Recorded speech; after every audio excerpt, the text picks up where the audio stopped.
আপনারা কার কাছে নাকে খত দিছেন? যারা ফেসিবাদকে বিদায় করে বর্তমান সরকারকে ক্ষমতায় বসিয়েছেন, এই সরকার ইসলাম বিরোধী, দেশ বিরোধী যত কাজ করবে তার দায় আপনাদেরকে নিতে হবে। 2026 সালের নবম দশম ইংরেজি বইয়ের শুরুতেই সেন্স অফ সেলফ একটা গল্প লেখছে।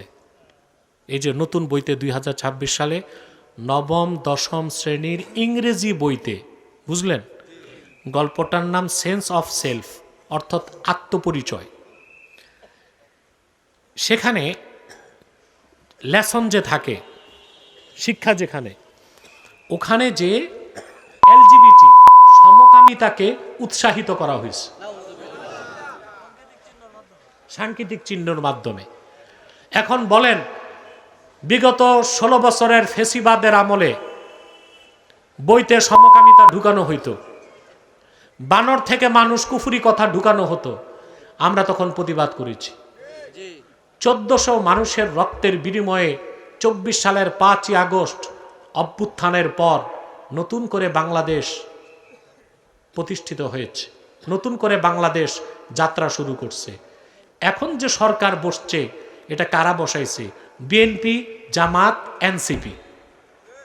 এই 3 দল যদি একমত না হইতো, ইউনূসের ক্ষমতা ছিল প্রধান উপদেষ্টা হওয়ার? তো এখন কেন বইতে এলজিবিটি বা সমকামিতার মতো নিকৃষ্ট জিনিস শিখানো হবে? কথা বলেন। তাহলে এখন চুপ কেন আলেমরা? কথা বলেন।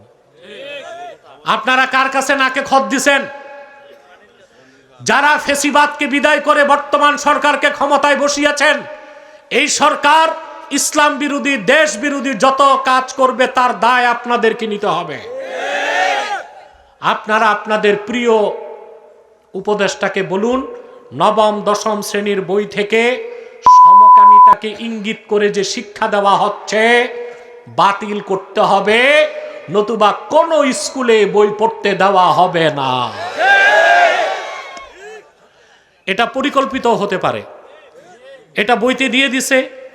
তাই বাংলাদেশে আন্দোলন হবে, আন্দোলন হলে নির্বাচন কমিশনার বলবে লেভেল প্লেইং ফিল্ড নাই, নির্বাচন পিছাও, নির্বাচন, এরকম চক্রান্ত হতে পারে।